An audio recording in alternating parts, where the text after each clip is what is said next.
Moti Ayana still cannot believe his girlfriend, Bethelhem Geleta, is dead, murdered in the Davisville Avenue apartment she shared with him and Moti's best friend, Adoma Daba. I just saw him as, look, my brother. It happened on October 26th, Bethelhem's 22nd birthday. Police say Daba, who was also found wounded in the apartment, was the prime suspect. He died of self-inflicted injuries. I don't have words. It's very, very painful. Today's video covers a deeply emotional and heartbreaking case involving a young woman whose life was just beginning. This is the story of 22-year-old Bethelhem Geleta, a newly accepted refugee from Ethiopia, who was tragically killed in what police describe as an apparent murder inside a Toronto apartment. Before we begin, I want to emphasize that this video is for educational and awareness purposes. Domestic violence and intimate partner violence are serious issues that affect countless people, often quietly and unexpectedly. If you or someone you know is experiencing threats or danger, please reach out to local authorities or support services. Let's get into it.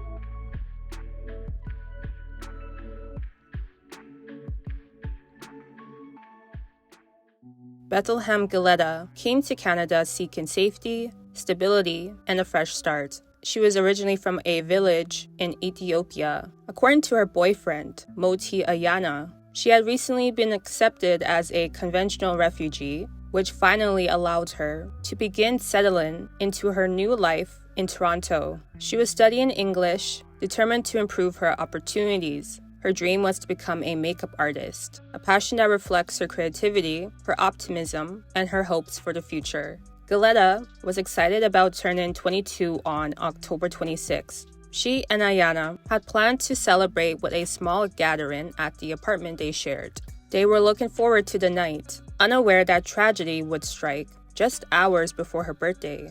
Geleta shared her apartment with her boyfriend Ayana and their roommates, 30-year-old Adoma Daba, who was also a longtime friend of Ayana, nearly 9 years of friendship.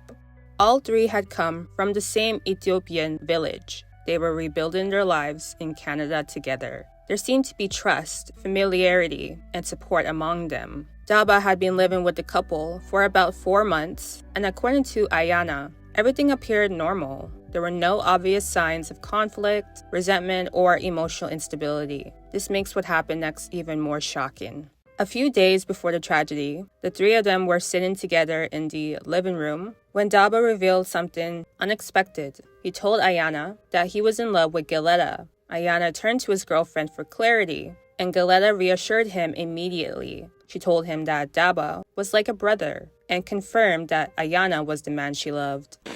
He learned that Bethelhem was having an affair with Adoma.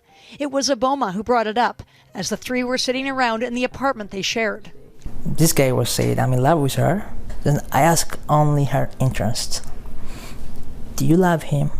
He's my brother. Okay, we have to move from this place. And she said, I still love you. Yeah, and she had a plan to move with me. This revelation led Ayana to suggest that he and Geleta find a new place to live, away from Daba. He told his roommate they wanted to move out by the end of October. According to Ayana, Daba didn't seem upset. He simply said he needed more time, but otherwise appeared calm. What Ayana didn't know was that there was more to the story. Geleta privately told him that Daba had threatened her if she chose to end the affair. He said to her, I love you. So we have to stay together. But if you are not to stay with me, I'm gonna kill you and I will kill myself. That she told me on Thursday. Geleta didn't take it seriously because Daba had seemed normal after their conversation in the living room. She even told Ayana that this kind of thing was normal and that he shouldn't worry. I asked something, let's gonna report to the police.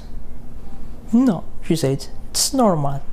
Moti says because Adoma allegedly threatened his girlfriend before the three talked, and because Moti did not seem upset and his girlfriend was not concerned, neither was he. But that was not normal for me. But at the meantime, I didn't see any signs or symptoms in him. 2 days later, the unthinkable happened. So before the incident, Ayana went to work in Scarborough. Geleta stayed home. Nothing seemed out of the ordinary, but later that day, he couldn't reach either Geleta or Daba. No calls were answered, no messages were returned. As hours passed, his concern grew. He decided to leave work early and drive back to the Davisville Avenue apartment. On the way, he called Toronto police for assistance. Around 12:30 a.m., emergency crews arrived at the unit. Ayana accompanied officers into the apartment, and what he found changed his life forever. Inside Daba's room, Geleta was lying on the floor. She was unresponsive. Daba was also in the room, alive but barely conscious. Police reported he was gasping for air, with blood on his neck. Both were rushed to the hospital in critical condition. They both passed away. An autopsy confirmed that Geleta had been strangled to death. Daba's throat wounds were self-inflicted. Police publicly stated there was no outstanding suspects and treated the case as an apparent murder suit. For Ayana, the timeline suddenly made chilling sense. The earlier threat, the seemingly calm demeanor, the sudden silence on the day of the incident. He later said he wished he had called police sooner when Geleta told him about the threat. Moti says losing his girlfriend in such a tragic way, allegedly at the hands of a man he considered a brother, is unimaginable. He wants others to hear his story. But looking back now, do you wish you had called police anyway? Yeah. Catherine McDonald, Global News.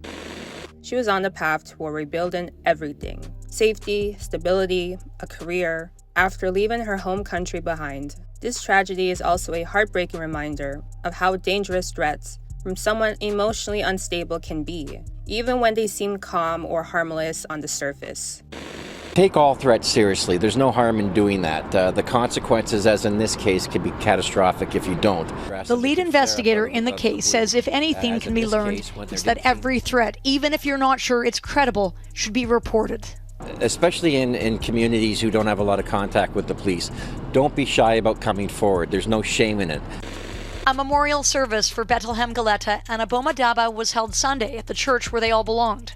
Money is also being raised online to help send them back to Ethiopia for their funerals.